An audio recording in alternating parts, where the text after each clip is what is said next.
காரைக்கால் மாவட்ட கால்பந்து சங்கம் சார்பில் மே 27ஆம் தேதி முதல் ஜூன் 7ஆம் தேதி வரை நடைபெற்ற லீக்கில் 8 ஆர்வமுள்ள அணிகள் பங்கேற்றன.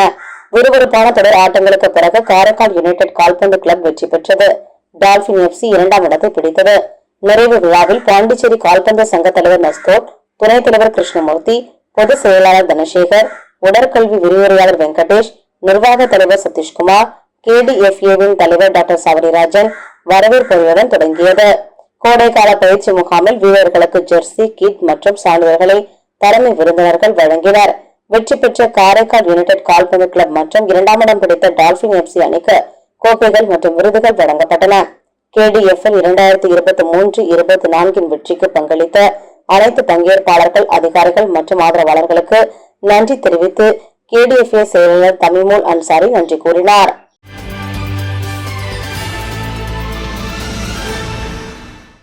புதுச்சேரி காலாப்பட்டு மத்திய சிறையில் 350க்கும் மேற்பட்ட தண்டனை மற்றும் விசாரணை சிறைவாசிகள் உள்ளனர்.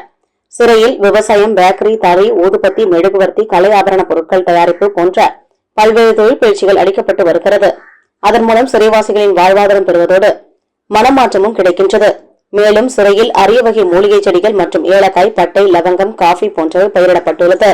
சிறையில் மறுமலர்ச்சி பற்றி அறிந்த சென்னை உயர்நீதிமன்ற நீதிபதி ரமேஷ் சிறைச்சாலையை பார்வையிட்டு சிறைவாசிகளோடு கலந்துரையாடி சிறைத்துறையினரையும் சிறைவாசிகளின் செயல்பாடுகளையும் மற்றும் புதுவை அரசையும் பாராட்டினார். இந்நிகழ்ச்சிக்கான ஏற்பாடுகளை புதுச்சேரி சிறைத்துறை IG ரவிதீப் சிங் சாகர் செய்திருந்தார். மேலும் இந்நிகழ்ச்சியில் சிறையின் தலைமை கண்காணிப்பாளர் அழகேசன், கண்காணிப்பாளர் பாஸ்கரன் மற்றும் சிறைத்துறை அதிகாரிகள் மற்றும் சட்டக்கல்லூரி முதல்வர் சீனிவாசன் உட்பட சிறைவாசிகள் பலர் கலந்து கொண்டனர்.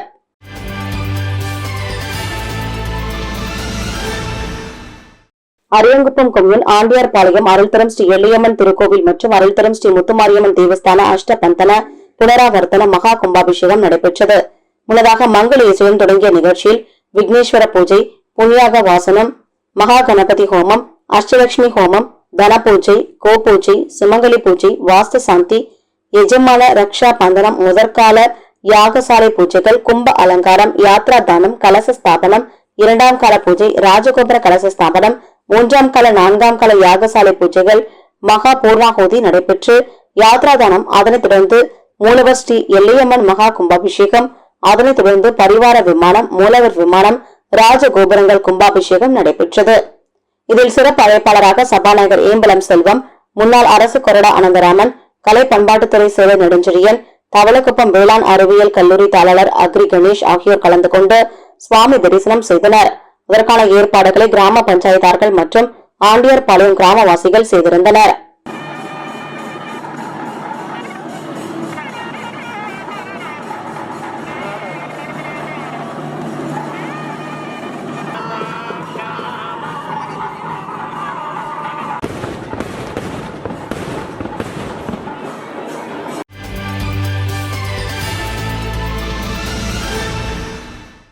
புதுச்சேரி நாடாளுமன்ற தொகுதியில் இந்திய கூட்டணி சார்பில் போட்டியிட்ட காங்கிரஸ் வேட்பாளர் வைத்திலிங்கம் பெருவாரியான வாக்குகள் வித்தியாசத்தில் வெற்றி பெற்றார்.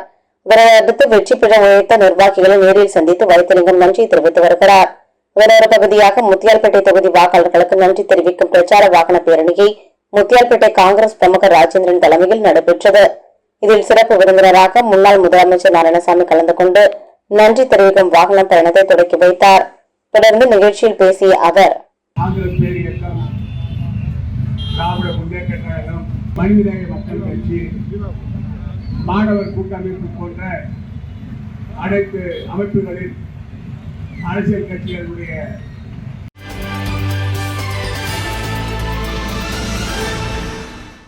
நடைபெற்று முடிந்த நாடாளுமன்ற தேர்தலில் புதுச்சேரி தொகுதியில் போட்டியிட்ட காங்கிரஸ் வேட்பாளர் வைத்திலிங்கம் வெற்றி பெற்றார். இந்த வெற்றியை கொண்டாடும் வகையில் காங்கிரஸ் கட்சியினர் மற்றும் கூட்டணி கட்சியினர் வாக்களித்த மக்களுக்கு நன்றியை தெரிவித்து வருகின்றனர். இதன் ஒரு பகுதியாக ராஜ்பவன் தொகுதியில் முன்னாள் அமைச்சர் கண்ணனின் மகன் விக்னேஷ் கண்ணன் தலைமையில் அவரது ஆதரவாளர்கள் சின்னையாபுரம் சந்திப்பில் பட்டாசு வெடித்து இனிப்புகள் வழங்கி கொண்டாடினர். தொடர்ந்து விக்னேஷ் கண்ணன் தலைமையில் வீடு வீடாக சென்று இனிப்புகள் வழங்கி வைத்திலிங்கத்தை பெருவாரியான வாக்குகள் அளித்து வெற்றி பெற செய்ததற்கு நன்றி தெரிவித்தனர். இந்நிகழ்ச்சியில் ராஜ்பவன் தொகுதியை சேர்ந்த நிர்வாகிகள் மற்றும் தொண்டர்கள் உடனிருந்தனர்.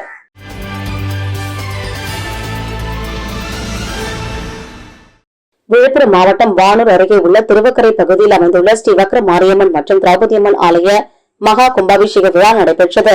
முன்னதாக கடந்த வியாழக்கிழமை விக்னேஸ்வர பூஜை, மகா கணபதி ஹோமம், நவக்கிரக ஹோமம், லட்சுமி ஹோமம், கோ பூஜை உள்ளிட்ட பூஜைகளுடன் கும்பாபிஷேகம், இதனைத் தொடர்ந்து 2ஆம் கால பூஜை, 3ஆம் கால பூஜை உள்ளிட்டவை நடைபெற்றன. இதன் முக்கிய நிகழ்வான 4ஆம் கால பூஜை நாடி சந்தனம், யாத்ரா தானம், கலச புறப்பாடு, ஸ்ரீ வக்கரகாளியம்மன் மற்றும் திரௌபதி அம்மன் மற்றும் ஸ்ரீ பரிவார மூர்த்திகளுக்கு ஆச்சாரிய பெருமக்கள் வேத மந்திரங்கள் முழங்க புனித கலச நீர் ஊற்றப்பட்டது. இதில் சுற்றுவட்டார பகுதியைச் சேர்ந்த பொதுமக்கள் கலந்து கொண்டு சுவாமி தரிசனம் செய்தனர்.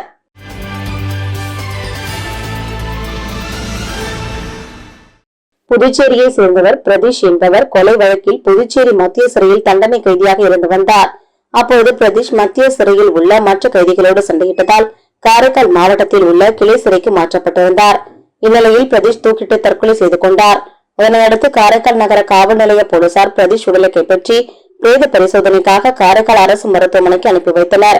மேலும் இந்த சம்பவம் குறித்து காரைக்கால் நகர போலீசார் வழக்கு பதிவு செய்து விசாரணை நடத்தி வருகின்றனர்.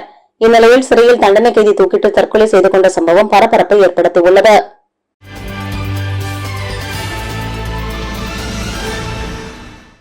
ஐரோப்பிய பாராளுமன்றத்திற்கு பிரான்ஸ் நாட்டின் சார்பில் உறுப்பினர்களை தேர்வு செய்வதற்கான தேர்தல் நடைபெற்றது.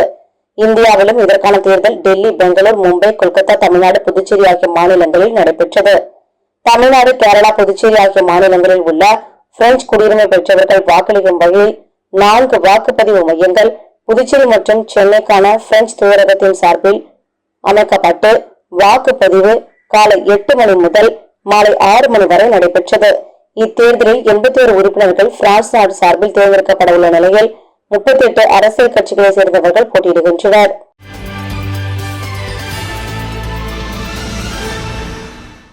புதுச்சேரி வரலாற்று சங்கம் சார்பில் நடைபெற்ற மாதாந்திர கூட்டத்தில் நூல் வெளியிடப்பட்டது.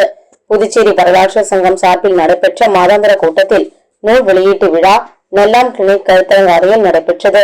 புலவர் வெங்கடேசன் சிறப்புரையாற்றினார். புதுச்சேரி மாநில பிரதேசத்தில் மின் விநியோகத்தின் வளர்ச்சி ஆசிரியர் சிங்காரவேல் எழுதிய நூலை டாக்டர் நல்லாம் வெளியிட்டார். மின்துறை கண்காணிப்பு பொறியாளர் சண்முகம், வழக்கறிஞர் மேரி அண்ணா தயாவதி ஆகியோர் வாழ்த்து வழங்கினர். முனைவர் ஆரோக்கியநாதன் நூல் திறனாய்வு செய்தார். நிகழ்ச்சியில் புதுச்சேரி வரலாற்று சங்க நிர்வாகிகள் பலர் கலந்து கொண்டனர். வழக்கறிஞர் மரி அண்ணா தயாவதி மற்றும் முனைவர் ஆரோக்கியநாதன் நூலை திறனாய்வு செய்தனர்.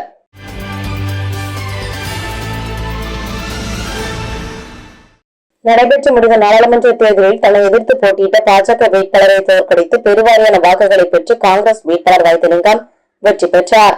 இந்த வெற்றியை கொண்டாடும் வகையில் காமராஜர் நகர் தொகுதிக்கு உட்பட்ட ரெயின்போ நகர், வெங்கடா நகர் உட்பட்ட பகுதிகளில் காங்கிரஸ் கட்சியின் சிறப்பு அழைப்பாளர் வினோத் தலைமையில் பட்டாசுகள் வெடித்தும் இனிப்புகள் வழங்கியும் கொண்டாடினார். தொடர்ந்து வினோத் தலைமையில் வீடு வீடாக சென்று இனிப்புகளை வழங்கி வைத்திலிங்கத்தை பெருவாரியான வாக்குகளை அளித்து வெற்றி பெற செய்ததற்கு நன்றி தெரிவித்தனர்.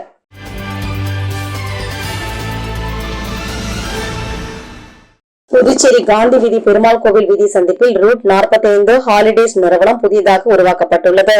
இதன் திறப்பு விழா நடைபெற்றது. இதில் சிறப்பு விருந்தினராக கலந்து கொண்ட முதலமைச்சர் ரங்கசாமி மற்றும் சுற்றுலாத்துறை அமைச்சர் லட்சுமி நாராயணன் ஆகியோர் ரூட் 45 ஹாலிடேஸ் நிறுவனத்தை குத்துவிளக்கு ஏற்றி தொடக்கி வைத்தனர். மேலும் ரூட் 45 ஹாலிடேஸ் நிறுவனத்தின் செயல்பாடுகள் மற்றும் தன்மைகள் குறித்து அதன் நிர்வாகிகளிடம் முதலமைச்சர் ரங்கசாமி கேட்டு தெரிந்து கொண்டார். இந்நிகழ்ச்சியில் ரூட் 45 நிறுவனத்தின் நிர்வாகிகள் சந்திரன் மற்றும் சீதாராமன் ஆகியோர் சிறப்பு விருந்தினர்களை சால்வை அணிவித்தும் பூங்கொத்து கொடுத்தும் வரவேற்றனர். இதில் பொதுமக்கள் மற்றும் ரூட் 45 ஹாலிடேஸ் நிறுவனத்தினர் கலந்து கொண்டனர்.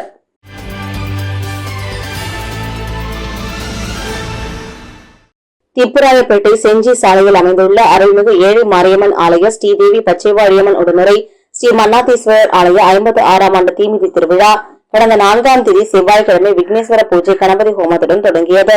தொடர்ந்து காப்பு கட்டுதல் நடைபெற்று கொடியேற்றம் நடைபெற்றது. தொடர்ந்து அம்மனுக்கு துர்கை அலங்காரம், அங்காளம்மன் அலங்காரம் செய்யப்பட்டு மகா தீபாரதனை காட்டப்பட்டது. விழாவின் முக்கிய நிகழ்ச்சியான தீமிதி திருவிழா மற்றும் அம்மனுக்கு பார்சார்கை வார்த்த நிகழ்ச்சி நடைபெற்றது. இதில் பக்தர்கள் கலந்து கொண்டு சுவாமியை வழிபட்டனர். இதற்கான ஏற்பாடுகளை திப்புராயப்பேட்டை இந்து ஆதி திராவிடர் பஞ்சாயத்தார் மற்றும் விழா குழுவினர், ஊர் பொதுமக்கள் செய்திருந்தனர்.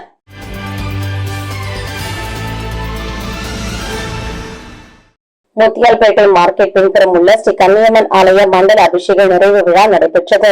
இதனையொட்டி அருள்மிகு ஸ்ரீ கன்னியம்மனுக்கு சிறப்பு அபிஷேகம் மற்றும் ஆராதனைகள் செய்யப்பட்டு அம்மன் பல்வேறு பூக்களால் அலங்கரிக்கப்பட்டு நவதானியங்கள் கொண்டு யாகசாலை கணபதி பூஜை செய்யப்பட்டது. தொடர்ந்து அம்மனுக்கு சிறப்பு அபிஷேகம், கலச புறப்பாடு நடைபெற்றது. புனித நீர் ஆலயத்தை சுற்றி எடுத்து வரப்பட்டு அம்மனுக்கு பூஜை செய்யப்பட்டது. இதில் பக்தர்கள் கலந்து கொண்டு சுவாமி தரிசனம் செய்தனர். நிகழ்ச்சிக்கான ஏற்பாடுகளை ஆலய நிர்வாக தலைவர் நடராஜன், செயலாளர் பக்கிரிசாமி, பொருளாளர் ராஜி, உதவி செயலாளர் சண்முகம் மற்றும் உறுப்பினர் சங்கர் உள்ளிட்டோர் செய்திருந்தனர்.